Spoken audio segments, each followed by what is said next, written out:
Good morning, everybody. I'm Larry Williams, the Director of the Center for the Advancement of Research Methods and Analysis, or CARMA at Wayne State University. It's April 20th, 2012, and I'm happy to welcome you to another rendition of Meet the Methodologist. And our guest today is the distinguished Dr. Larry James from the Georgia Institute of Technology.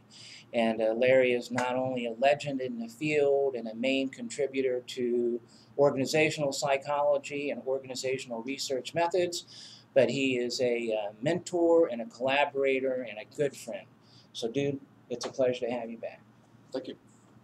So, we're going to do this a little bit different. If you've seen some of the other Meet the Methodologist, you know that I kind of have a standard set of questions that I follow, but given Larry and I have had many of these types of conversations, I decided to break the mold, and we'll get at some of the same issues, but also get at some other things. So, Larry, raised in Southern California, ended up in Utah, got all of his education at the University of Utah, and along the way you made the switch from math to psychology. So how did that happen? You want the truth? Absolutely the truth. Well, I needed a 10 o'clock coffee hour. About my junior year. And so the folks in math said, go to psychology, take the statistics course, you don't have to open the book. And so I did. And what happened, I did go to class. I actually did open the book. But I love the application of statistics to individuals. And it absolutely caught me. And after that class, I switched into psychology. Just like that, huh? Just like that. Okay, and so that was an undergrad there, and you made the transition into graduate school. And one of the things that I often ask our guests is to have them reflect back on particular courses or books or faculty that had an impact on you during that time. Well, the two people that had a major impact on me were my mentors, is Cal Taylor and Bob Ellison. And Bob had been a student at Cal's. And also Stan Ulike was there at the time and was just finishing a PhD in clinical psychology. And so I took factor analysis from Stan, and I was down actually finishing up a course in matrix theory and math. And so it was interesting is I got pretty much the same notes for the first 3 weeks in both classes. So I really like taking one class. But mostly the working under Cal Taylor and the strong, he'd been a student at Thurstone's, and the strong emphasis on measurement and statistics but theory. He was an absolute stickler. You did not get involved in measurement until you built a theory of measurement. And so you had to have an underlying theory, which of course is one of the things that characterized Thurstone. So that had the strongest impact on me. The other way he had an interesting impact on me was as a first-year graduate student. He just give me some books to read, and that's basically what he did. He'd walk in and give me a stack of books to read, you go back and read, and bring them back. He'd ask you a couple of questions, and another stack of books, and away you go. And so I was into my second or third stack of books, and I had a question about something. And so I came in to his office, and he said, Dr. Taylor, I have a question. So I asked him a question. He kind of looked at me and he said, you know, the books I gave you are not the only source of information. Is the library broken? And I said, not that I know of. He said, well, here's the drill. He didn't quite put it in those terms, but he got the point across. Is first you exhaust the library, and then you think a lot about it, and then you exhaust the journals, and when you've done all of that, and the question is still there, which hopefully it won't be, then you come see me. And so what he taught me was solve problems on your own. Yeah. Hey, I want to make sure, see if I can get you to talk a little louder. I want to make sure everybody can follow us. So as you look back on that particular time in your training, were there any challenges that you faced along the way? Just daily. Yeah, of course, a lot of challenges. So yeah, sure. What do you reflect back on as some of the bigger challenges? Well, I mean, every graduate student fears oral, so that, that's still can cause a little anxiety thinking about that. But the major challenge is the decision really as to what area to go into, because most of the people that I trained with went into counseling, psychology, or psychometrics measurement. I was one of the very few that chose industrial psychology. We really didn't have an industrial psychology program. So in order to pick up on industrial psychology, I just took a lot of independent readings courses. And I think at one time someone looked over my curriculum and said, "How did you get a PhD without taking any courses?" And because that was one of the other things, is I'd taken most of the statistics psychometrics courses as an undergraduate. So when I went to graduate school, in fact, the only course they wouldn't let me in as an undergraduate was the introductory statistics course for first-year graduate students. You had to be a first-year graduate student to get in there. They let you in all the stuff above that. So you took all the stuff above it, and then almost all, and then came back in and. Yeah. But it was a tough decision to go into industrials. It wasn't a tough decision. That's what I wanted to do. Mm-hmm. But it was a tough decision with respect to what was offered. And but, it's okay. Yeah, yeah. So after you received your degree, then you started in and had, I think, 3 years in non-academic positions. And that's sort of an unusual career path for people that end up in academics. So what was up with that? Why did you do that? And as you look back on it, did that have any particular impact on you? Oh, it had tremendous impact. And the primary reason is when I came out of school, I had no publications. Mm-hmm. And I didn't start to publish until I got out of graduate school. And I'm not sure quite what all the reasons were for that, but the primary thing is when I thought about industrial psychology, I really wasn't thinking about an academic career. And I was thinking much more of an industrial career. And so my thought is to go to industry, and that's basically what I did. Went to Liberal at that changed them.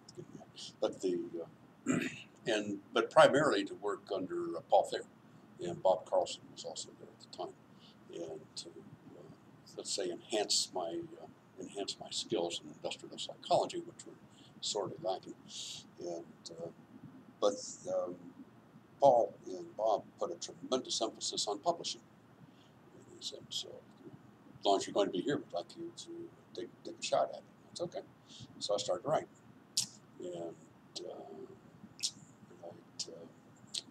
I was very fortunate because the first things I wrote, including the Psych Bulletin article, were all accepted. In fact, the only article of my life I've ever had accepted without revision was the first one I wrote on my dissertation. That wasn't the Psych Bulletin, it was the first one I saw. I thought, how easy does it get? Well, that never happened together. So anyway, it turned out that I had an aptitude in that area that I didn't really know I had. And Paul got me into that, and Bob. And I was very fortunate to be there because Paul was also very, very good about skill sets and learning things like don't ever write or type until you've decided what journal to go to. Don't just write the article and then decide where to send it. You decide where you're going to send it, and then you write for that journal, and you understand what's going on in that journal. And just things like that. And he and Bob then both looked over what I did. The second thing that happened there is as I started to get into the publishing side of things, it became pretty clear to me that I belonged in academics. And so there was good news and bad news about Paul's teaching me. This encouraging me to publish he got me into publishing, and I decided I could do that better in an academic situation. So the next move was a National Research Council postdoc, and that was to I actually had a choice of anywhere I wanted to go in terms of military or government research labs, and I picked the Naval Health Research Center in San Diego because they were starting research in climate and working jointly with Saul Sells from Texas Christian University. And I had decided that climate was something that interested me greatly. Okay. And so I selected the Naval Health Research Center, and worked there for about a year and a half, and then went from there to pursue the climate studies to Texas Christian University at the Institute of Behavioral Research. My plan was to go there for 2 or 3 years, and as usual with plans, turned out to be, I think, 7 years. But there were 7 good years, and worked with a lot of good people there, particularly Saul Sells, Alan Jones, Bob Demery was a lifelong friend, colleague, and wonderful statistician. So I learned a lot. So what was it about climate that grabbed you? I was trained in a pretty hardcore industrial setup in terms of my reading, and really more of the orientation of the people I worked under was they were studying such the cognitive problem solving skills, creativity was one of the main things, but they considered themselves focused on hard psychology, not soft psychology. And there was kind of an implicit theory, never stated, that if you had very good tests and very good measurements of intellectual traits and some personality maybe, but mostly intellectual, is you really didn't need to worry about situations because they would pretty much drive the show. So they were trait theories. And somewhere along the line is I decided that was wrong. I said, you've got to pay attention to situations. And so I thought I have a great deficit in my understanding of what's going on. And one of the ways to deal with that, so I took a look at situations, and I very much liked what was going on in the organizational climate area. And so I decided this is what I'm going to do to correct this deficit. But I was very interested in how situations influenced individuals, more so in terms of how situations interacted with traits that influence individuals. And I was fortunate that I ran into people through Saul Sells like David Magnuson and Norm Endler. I got to spend a lot of time with these people. They were at the forefront of developing interactional psychology. You have someone here at Wayne State, Lickman. Lickman and Hunt was also had a lot of influence on my thinking, and so I decided to basically I was an interactional psychologist, and I already knew about traits, so I decided that might be time to find out something about situations. So, and as I got into that, there was just it was an intuitive thing, and I always worked intuitively, and so the basic idea was I just felt intuitive perception was the way to go at this. And then as I got into climate, what I found was that where I went into it thinking about looking at situational process and behavior and this sort of thing, I found out that when you deal with perception, what you measure is perception. And so I had second thoughts about that for a while, and I thought, well, why not? So that's where Jones and I worked with the idea of psychological climate and this sort of thing. But it really, we started to look at this less from the standpoint of measuring situations and more from the standpoint of measuring perception, environmental perception. And things just evolved from there. Okay. So after that transition, then you moved into an academic position, and as most of our viewers know, you have made important contributions in several areas related to research methods, and they kind of have been intermixed over the years, but one of the earliest was in the area of structural equation modeling or causal analysis, with some classic papers in the early 80s and the book by James Muehlike and Brett. And so can you describe a little bit about what that was like? It must have been an exciting time at the beginning to see the thinking evolve in this method. Oh, it was wonderful. I picked up on this method in part from an article by Jack Feldman in Journal of Applied Psych and an article by Lyndon Wirtz in Psychological Bulletin on path analysis. And at the time, mostly what I was interested in is trying to find a way to study reciprocal causation. And all of a sudden, I mean, I was very enamored with the Katz-and-Kahn systems approach. And so and in that is the idea of reciprocal interaction between various components of a system. Well, I had no way to analytically to deal with that.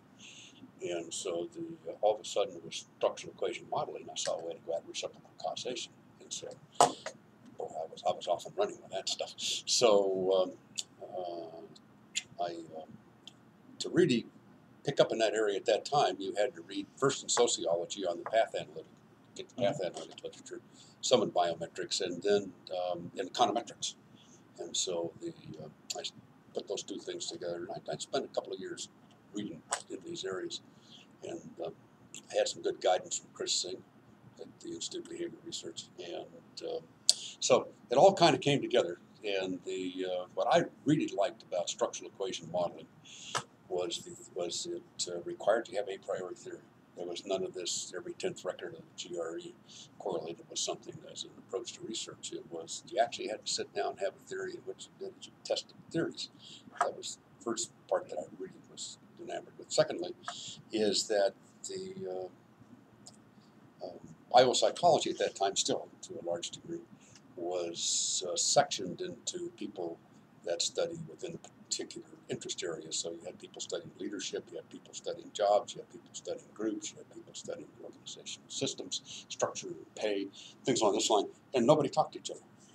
There was no research. And I took a look at structural equation modeling, and I said, aha, this assumption of self-containment is really great. And I read Herb Simon's work on self-containment and unmeasured variables problems, and that's brilliant stuff. And he hadn't gotten Nobel Prize for what he got it for. He should have gotten it for that. So I said, this self-containment issue, this unmeasured variables problem, forces a person is studying leadership to take a look at jobs and groups and systems and this sort of thing.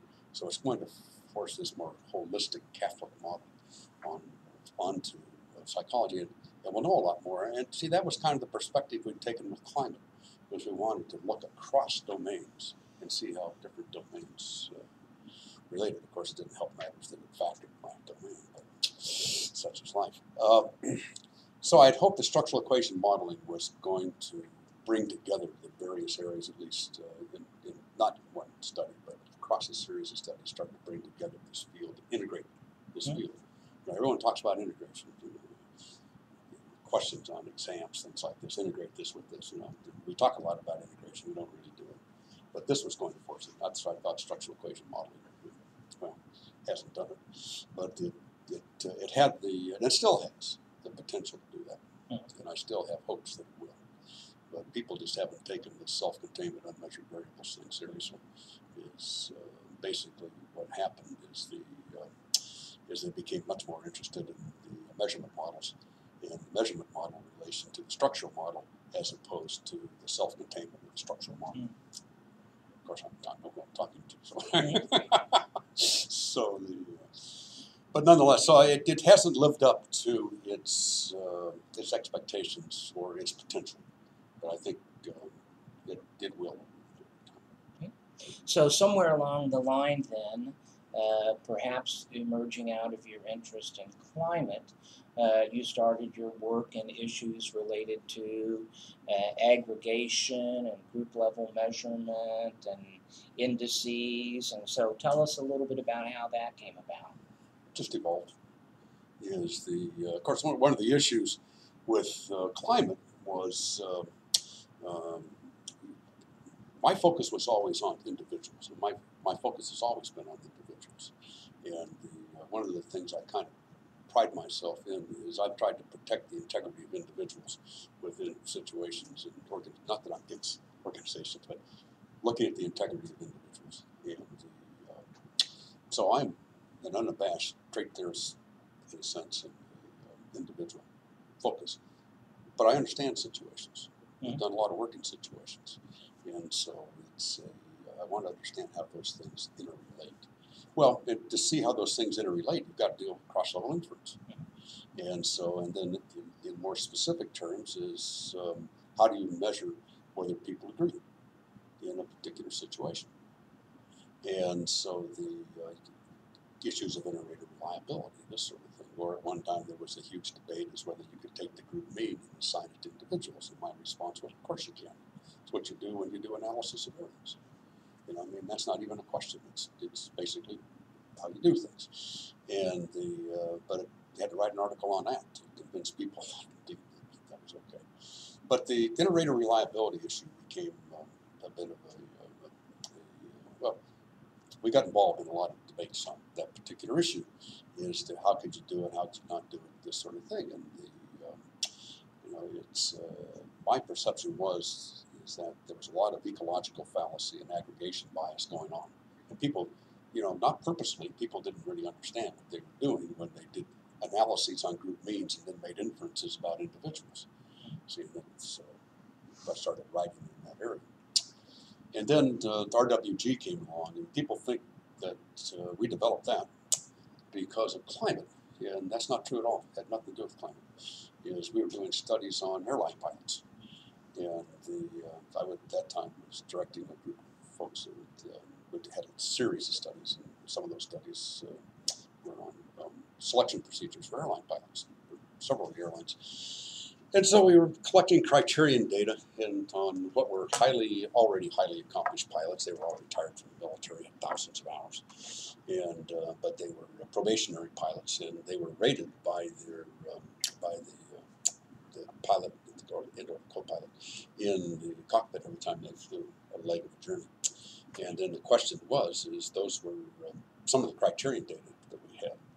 And the question first of all, did the various raters agree?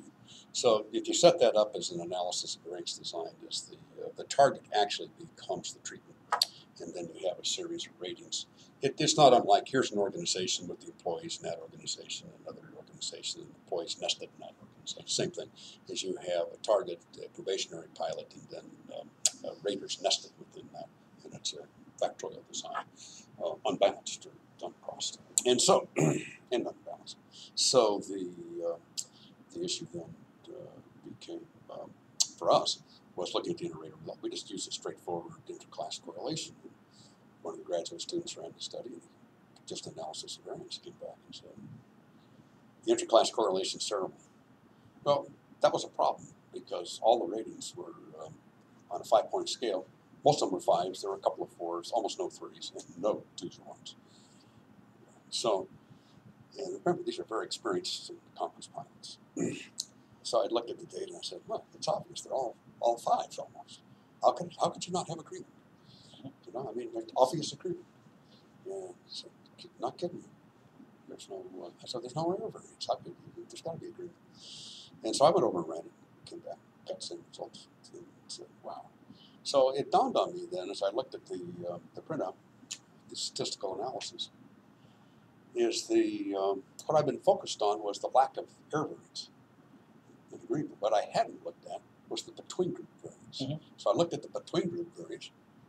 There was no between group variance. I mean, all it means 4.87, 4.96. There was no between group variance. Then it clicked home to me then is that if you don't have differences between groups, between targets, you're cooked. Doesn't make any difference that we didn't have any error variance. So I sat and thought about that, and I used to come, still do a little bit, but I came in every Saturday morning. I always reserved Saturday mornings for creativity time. And I wouldn't do real work, like write a journal article or review something or grade tests. It was a time to come in and think, and I would keep notes to myself through the week about something I wanted to think about, maybe do a little reading on it. That was okay. And so I came in that Saturday and I sat down and I said, what do you do when you don't have any error variance and you don't have any between variance? You're cooked. There's nothing you can do. So I thought about that, and I spent a couple, 3 hours, and I said, you got to break out. The whole system of statistics is based upon between variance and within variance. It's basically between variance over between plus something. If we decompose everything into those factors, if you don't have between variance, you don't have a numerator. So I said, so the only way to deal with this is get rid of it. So that leaves you with the error variance. Now, and then the thought came, well, here's the error variance that you've got. What error variance would you expect, given a condition of? And then I started thinking about different types of conditions you could have. And it took a while to stumble on the idea of you could look at a condition where you had no error variance. I mean, you had it was total error variance. The more I thought about that, I said, well, this is going to get interesting now because the psychology's idea of error variance, random error variance, is a normal distribution, and of course it can't be random if it's normal. That doesn't make any sense. So then there's a mathematician in me said, it's rectangular, uniform distribution. So I thought, well, this is going to get interesting. And so I worked it out both ways. And so I got through with that and laid out the first makings of RWG. And, I showed it to my graduate students. And I remember I asked one of them, John Bruni, I said, you know, I want you to check back. This is something that may very well be in the literature. Go back and check it. And so he went back in and came back a few days later and said, yeah, you're right. There's a Finn article right on this thing. And so I thought, well, you know, that's the way it goes. So, but, you know, we added to it and did, set up a theoretical model for the air burns and that sort of thing. But the truth is, Finn was there first, and we were second. But we made our contribution also. But the truth, I really did create that on my own. But it, and that just killed me. You know, I was scared to death. The same thing was going to happen with conditional reasoning. You know, so went back to it. I am able to find it. It doesn't mean there's nothing there, but I am able to find it. So. Anyway, we proceeded with RWG on that basis, and that was a tough sell. That was, you know, at one time facetiously referred to it as the variance of a constant. And I was just, you know, theoretically there is a theoretical type of variance there, and that won me I won the annual award for the simplest statement made in the psychology department for that one. So. It had its ups and downs, but it's doing okay now. It's one of the things I saw in the literature the other day that someone had used RWG and there was no reference to it. I thought, I like, well, there's good news and bad news. That's going to hurt my citation rate, but at my age, who cares? And but it's that's truly being accepted in the statistic. But we used to refer to it as Cronbach's alpha. You don't hear that anymore. It's alpha now. Yeah. Well, we're going to talk about your work on conditional reasoning in just a minute, but just one other area that I wanted to ask about, and that was your work in validity generalization, and how that came about. I try to repress that, but that came about for a very simple reason. If the validity generalization folks had said, and they did, just to a degree, that a good test will have validity in most situations in which it is used, significant validity, I would have never had any problem at all. And they did say that. But what they also said was that the population validity is the same once you correct for differences. And so consequently, once you correct differences in artifacts, so once you correct for artifacts, is that then there's no variance in the rows. There's no significant variation in the rows. And I said, no, that's wrong. And to this day, they're wrong. I mean, there is situational specificity. I mean, someone that spent 20 years doing climate research, believe me, there's variation, and there are lots of really good reasons for that variation. And so I still believe that a good test is going to have validity in most situations. So we just stipulate that. But to say that there's no variance in those population correlations across situations is something wrong. And so that's what got me started. I went from the standpoint they're wrong, and then I'm going to go find what in their statistics is allowing them to make that kind of assertion. And so I did. And it basically got down to the fact that the differences in artifacts are oftentimes driven by differences in situations. So when you correct for artifact, you correct for differences in situations. It's a circular argument. And you're removing variance due to situations when you remove variance due to artifact, and that violates the assumptions of validity generalization. Okay, and Deere thought it was, somewhere along the line, the validity generalization people have to test their assumptions. They've never done that. And validity generalization is based on a set of premises. Those premises have never been tested. Okay, so I was checking through some information and realized that I think in 1992, you gave a first presentation on conditional reasoning. So you've been working in this area for 20 years over a variety of topics.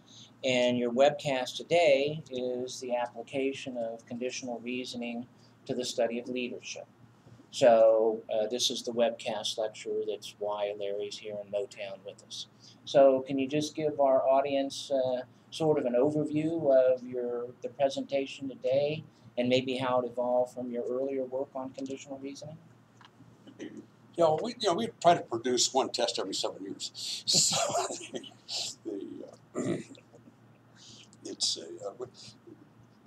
we try. There are lots of reasons for that. First of all, it's very hard to do, and you have to go through a lot of iterations to build a test. And so, but my basic approach to personality, and I'm not a personality theorist, I'm a psychometrician. So, this is not a theoretical statement as much as it's a psychometrician's understanding of personality. But that is that it seemed to me if you're going to deal at the implicit level, then you have to deal with very basic conflicts in the system. And that would be approach versus avoidance. That would be fight versus flight. Okay, we looked at those two. Is approach versus avoidance. It was what gave us achievement, motivation, fear, failure. And the fight versus flight is what gave us aggression versus prosocial. And I think that if you're really going to make personality work, you've got to deal with those kind of basic levels. Now, so dominant submissiveness is one of those conflicts. And so that was kind of the next step in the progression. That's the way we went. And we're just taking those things on one at a time. Okay. So that, and there were other reasons, is for leadership, getting into leadership, is we'd always carried leadership in the climate questionnaires, and so I was fairly up on the literature, but it was more from the standpoint of what needed to be done to carry in the climate questionnaire, as opposed to an intrinsic interest in leadership. And I didn't have one, to be honest with you. And so it was intellectual type of thing, and until I ran into a toxic leader, and actually a set of toxic leaders. And I'd never been in a situation like that before, and it was terrible. And so that all of a sudden my interest in leadership escalated tremendously. And so I was like, what can someone like me do about something like that? And I thought, what I can do is I can build a measure of toxic leadership and try to see to it that these people don't get in positions of leadership. So that's what I did. And that's what got me started on leadership. But it's really, I just went into it looking at it from the standpoint of identifying toxic leaders. So this was kind of taking the aggression measure and reorienting the aggression measure toward measuring toxicity. Okay, well, and as part of doing that, power fell out. Because the submissiveness dominance thing was on my list, but I hadn't gotten there yet. And all of a sudden it came in through the back door. And I took a look at it and I thought, wow, here we are. And so I started to focus on power. And as I focused on power, I understood that I really wasn't going to understand power until I understood submissiveness. And so that went to the next step and started taking a hard look at submissiveness. And you're going to see today the first time I've talked about submissiveness and what we've done with submissiveness. And this is literally just something we finished the last few weeks. Well, we haven't finished it, we're working on it, but we have the first set of justification mechanisms. And so I'm going to revise the whole conditional reasoning test for leadership this summer. And I'm going to take the toxic part out of it and measure that separately and refocus the items on specifically dominance versus submissiveness. What you'll see is power versus fear of rejection.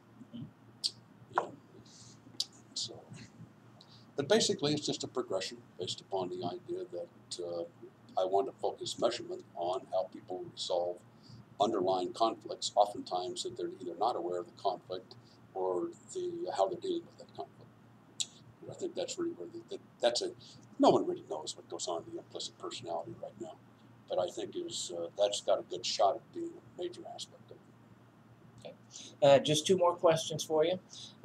So during all the time that you were doing the work that we've been talking about on these various topics, you were also very actively involved in training graduate students as well as reviewing papers. And so I just wondered whether you had any particular kind of words of advice that you'd like to offer to graduate students who are aspiring authors based on the common mistakes that you've seen, or the typical shortcomings, or what is it that students and junior scholars don't get that they should get about how it works? You know, as you can see, I'm getting along years. And one of the things I promised myself is I was not going to pontificate when I got older, like so many people are prone to do. And the answer to that is I don't know, because what I know is what I did. And I'm not sure anyone would want to follow the course that I followed. I can tell you that how I operate, but whether that's something you want to do, I operate intuitively, and I always have. And oftentimes the hardest work I have to do is going back and figure out why I had that intuitive insight, or I worked that into conditional reasoning. I developed conditional reasoning, and then it took me 5 years figuring out what I'd done. I'm still working on it. I don't recommend that as a way to go. Okay, and I do it because the intuition comes naturally. It's just there. It's not like I get up and say I'm going to be creative today, because it doesn't work that way. I've got to work really, really hard. But if I work really hard and think about it a lot and do a lot of reviewing, you have to do your homework. But if I do that, then it comes. Okay, so one thing is do your homework. And